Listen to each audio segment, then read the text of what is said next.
Asyhadu an la ilaha illallah wa asyhadu anna Muhammadar Rasulullah. Naruh sifat dendam itu nggak boleh saya, ya. Ya, belajar yang ikhlas ya, nggak diikhlasin ya. Nggak salah. Memang Anis nggak salah, tapi manusia itu memang ada dua karakter.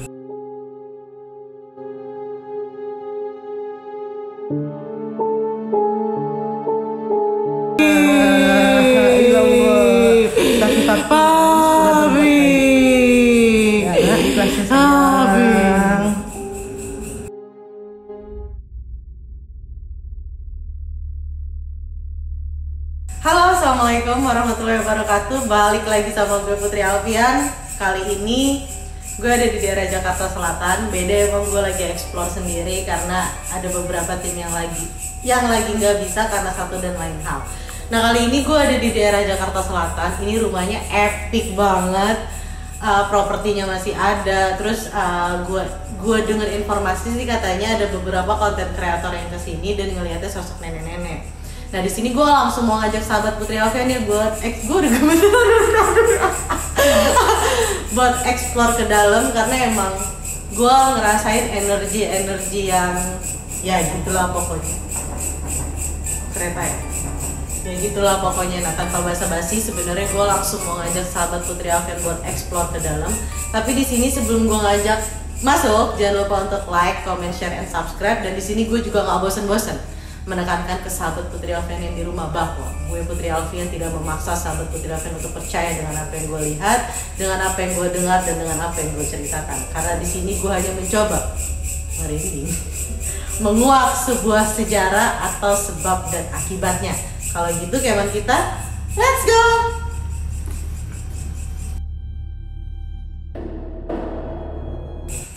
Nah, kita mulai masuk. Ini adalah ruangan pertama yang masih dipenuhi dengan propertinya. Nanti gue kasih footage atau stock shootnya ke sahabat Putri Alfian yang di rumah. Sofanya masih lengkap. Nah, ini perkiraan udah bertahun-tahun sih katanya terbengkalai. Nah, coba kita masuk dulu.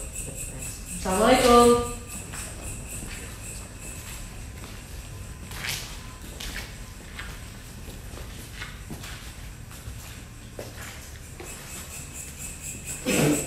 IKEA. Gue menghibur diri sendiri karena gue explore sendiri. Nah, lihat deh, meja makannya masih lengkap banget. Dijual harganya 200.000 aja. Lelang.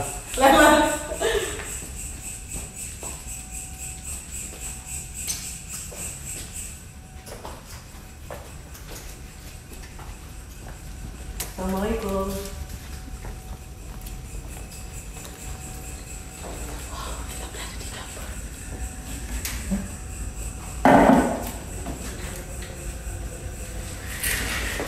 Kaget. Takut ular ya? Nah, ini belakang kayaknya ini kamar-kamar Mbak. Cuma coba deh. Assalamualaikum. Tapi kok kayak besi gitu. Iya gak sih? Tuh, Bang, lu di rumah kemarin mesin cuci rusak.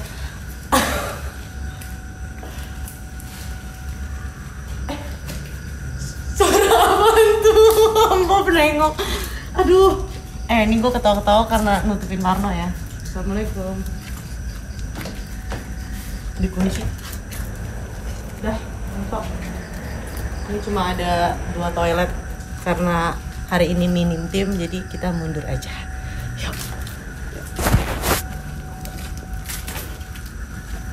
Tapi kok ini kayak jeruji besi gitu sih ya? Ini gak sih?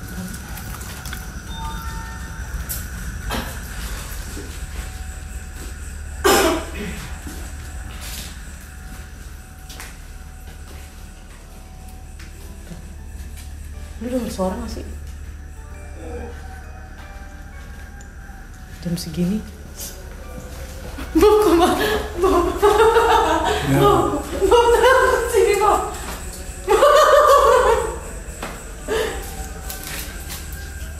Ayam.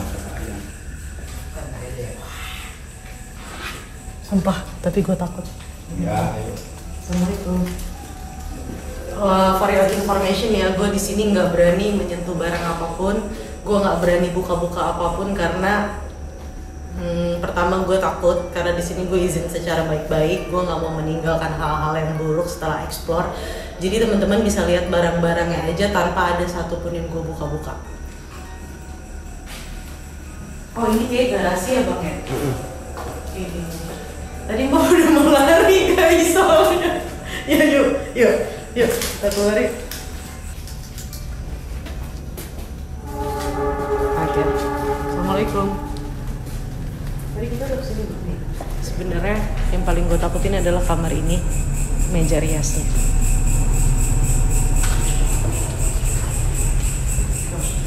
Oke, langsung panas masuk sini. Panas nggak Neng?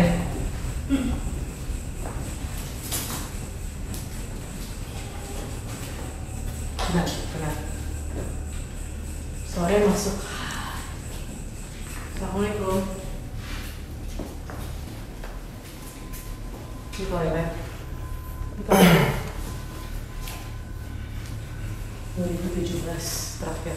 17, 18, 19, 20, 21, 22, 5 tahun. Bener. Tadi tuh gue udah kepikiran mau nyebut kisaran 6 tahun, gue takut sama.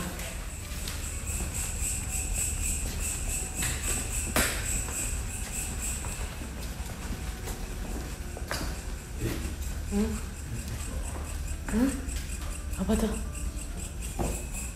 Coba beli.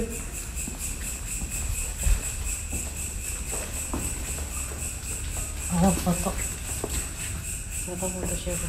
Itu nanti itu footage aja.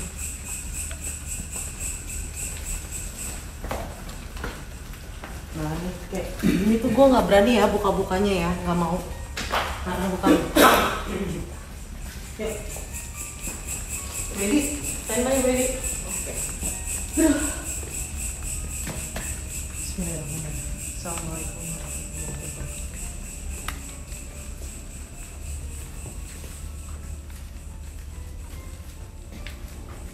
Nggak ngerti ya kenapa rumah segede dan sebagus ini dibiarkan terbengkalai. Nah ini kamarnya, gue nggak tahu kamar keberapa, nggak tahu kamar utama atau apapun, pokoknya ini kamarnya. Gue udah mulai ngerasa gak enak.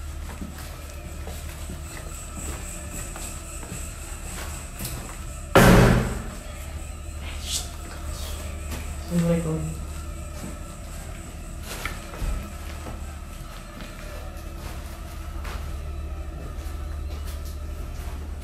Ini toilet. Ada hak nih.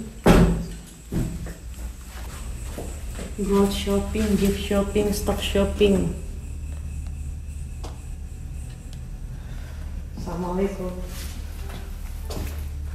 2018 tapi sumpah remote AC-nya aja nggak hilang cuy.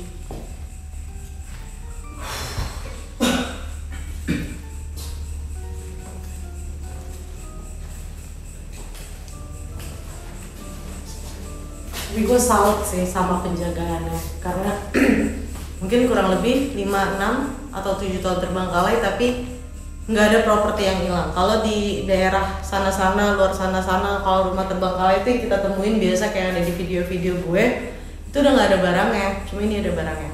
Nah di sini gue mau nge-spill sedikit. Sebenarnya dari tadi gue ngerasain ada satu energi dendam yang gue belum dapet, belum dikasih tahu jelas, belum dikasih lihat jelas. Kenapa ada rasa dendam di dalam diri gue? Tapi gue ngeliat ada satu sosok perempuan menaruh dendam besar yang gue belum tahu kenapa dia menggebu-gebu dan kayak punya rasa dendam sama beberapa orang. Nanti kita kuak di luar, di ruang tengah. Karena nggak mungkin di sini karena yang tadi gue jelasin ke sahabat Putri Alfian bahwa gue hari ini minim sekali timnya. Jadi gue nggak berani terlalu bagaimana karena kasihan tim-tim gue yang lain juga. Kalau gitu kita ke depan lagi ya. Yuk.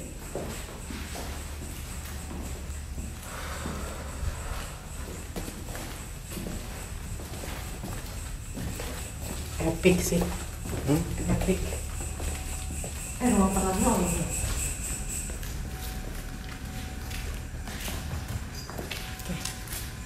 Tadi gue bilang, gue ngerasain ada satu sosok yang ngerasa dendam, benci, marah. Tuh, tawa dari kuping sebelah kanan gue. yang gue belum dikasih lihat. Dia belum, sosok ini beliau belum bercerita sama gue kenapa sosok ini ngerasain rasa dendam, rasa marah, rasa benci yang luar biasa. Tapi gue dikasih satu gambaran mobil, baru dikasih satu gambaran mobil yang gue juga belum dapet apa hubungannya dengan marah, kesel, dendamnya yang sebegitu besar sosok perempuan ini sama mobil ini. Mah, Wedi, duduk sini Wedi.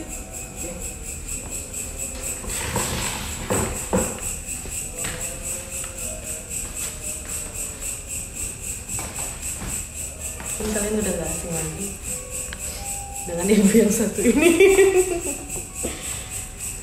Jadi Uti ngeliat ada satu sosok perempuan remaja yang menyimpan rasa marah, rasa dendam, rasa benci yang gak karuan. Tapi sosok ini belum mau bercerita sebab marah bencinya itu karena apa dan dendamnya yang luar biasa. Tapi perempuan ini juga nunjukin ke Uti satu mobil niaga warna hitam. Tapi dia di sini. Oke. Uti mau coba interaksi. Uti pengen tahu sebenarnya kenapa sosok ini menyimpan rasa marah, rasa dendam. Apa sebabnya? Oke. Kita tanya namanya dulu. Anis. Oke. Assalamualaikum.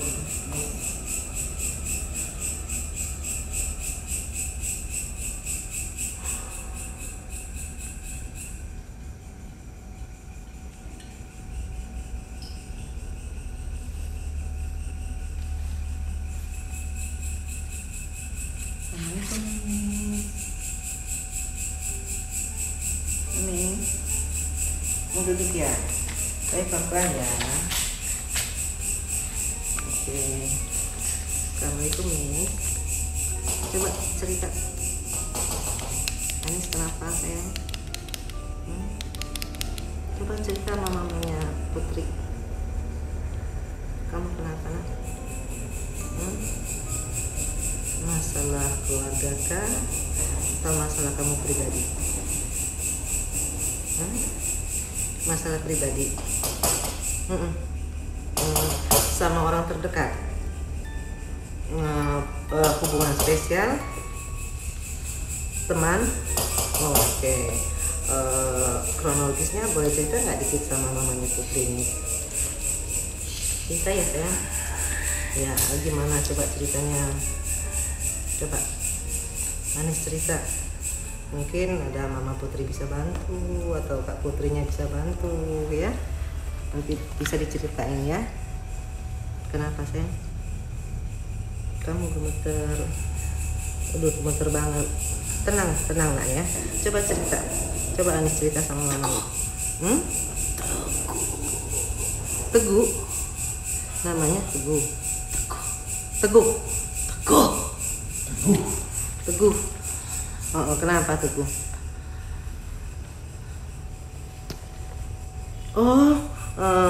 Nusuk leheran. Pakai golok, celurit atau pisau? Marisa. Teguh sama Marisa. Teguh Marisa namanya. Teguh sama Marisa. Kenapa? Persoalannya itu apa sampai segitu tragisnya? Dia marah sama Anis. Dia marah kan pasti ada sebabnya sayang. Soal uang. Mereka menggunakan uang Anis atau Anis menggunakan uang mereka? Mereka menggunakan uang Anis. Oke, Mama Putri ngerti. Berarti saat terjadinya ribut itu Anis mungkin meminta uang Anis kembali.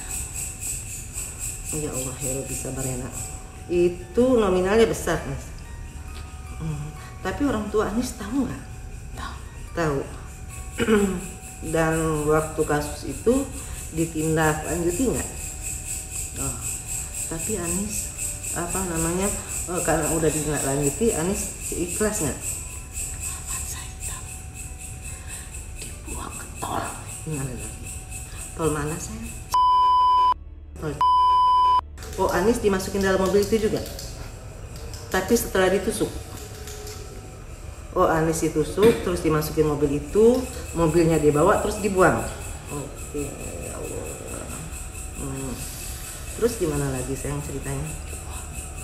Dibuang. Terus Anis diketemuin nggak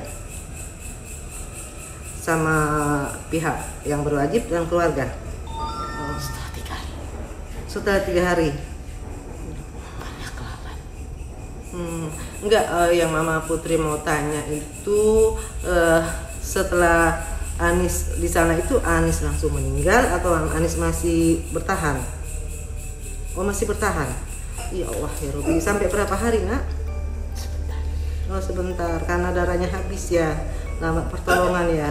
Ya Allah ya Robi. Mama Putri boleh ngomong nggak nak sayang? Anis yang ikhlas aja ya. Nanti dibantuin sama Kak Putri ya. Anis biar tenang ya. Anis, mamanya Kak Putri bilang naruh sifat dendam itu nggak boleh sayang ya. Ya belajar yang ikhlas ya, diikhlasin ya. Anis gak salah. Memang Anis nggak salah, tapi manusia itu memang ada 2 karakter, ada yang jahat, ada yang baik. Tapi Anis ketemunya manusia yang tidak bisa berterima kasih ya. Iya Mama tahu kamu sakit ya. Ya Allah.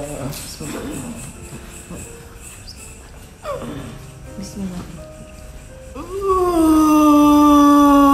Ya Allah, ini dia mau ngasih itu. Asyhadu an la ilaha illallah wa asyhadu anna Muhammadar Rasulullah. La ilaha illallah. La ilaha illallah. Ikhlas sayang. Ikhlas ya nak. Mami. Oh papi ya Allah.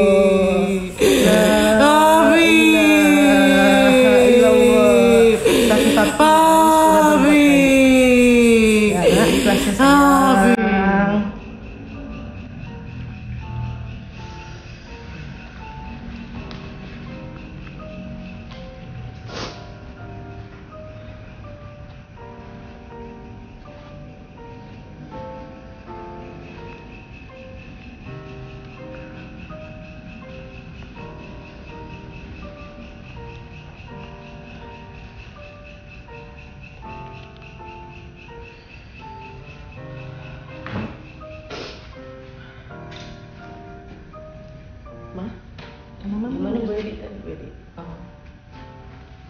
Ya memang sih kejadiannya tragis. Dia punya teman, sahabat lah boleh dibilang, 2 orang. Namanya itu Teguh sama Marisa. Karena uang, rupanya 2 sahabatnya yang menggunakan uang dia. Saat dia minta kembali uangnya, Miskin.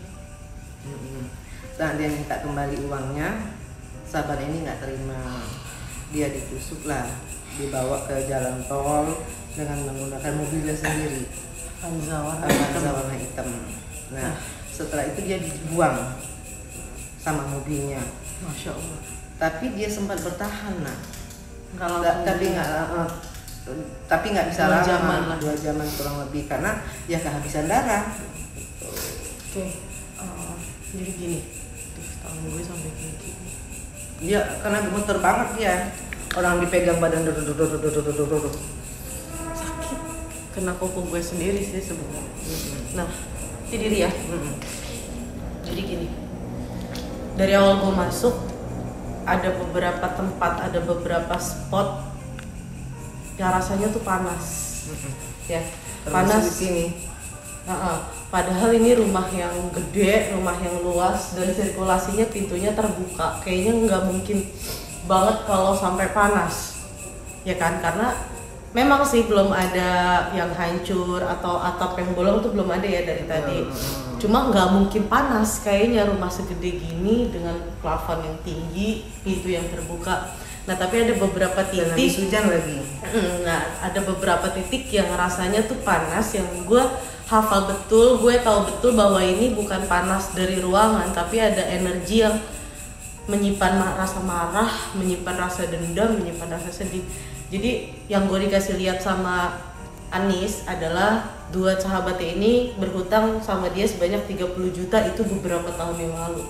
Dengan nominal segitu menurut gue sampai tahun sekarang aja 2022 30 juta itu masih nominal yang sangat besar. Nah Anis ini lahir dari keluarga yang lebih dari berkecukupan. Ketika ditagih, mereka sempat ke hotel dulu. Mereka sempat ke hotel dulu, sempat ngobrol dan segala macam. Cuma gue ngelihat ketika leher Anis itu dilukain di sebelah sini, Ya, itu posisinya di jalan. Udah masuk mobil. Udah masuk mobil. Yang nyetirnya si perempuan. Iya. Yang masuknya si laki. Yang gue sesalin tuh gini.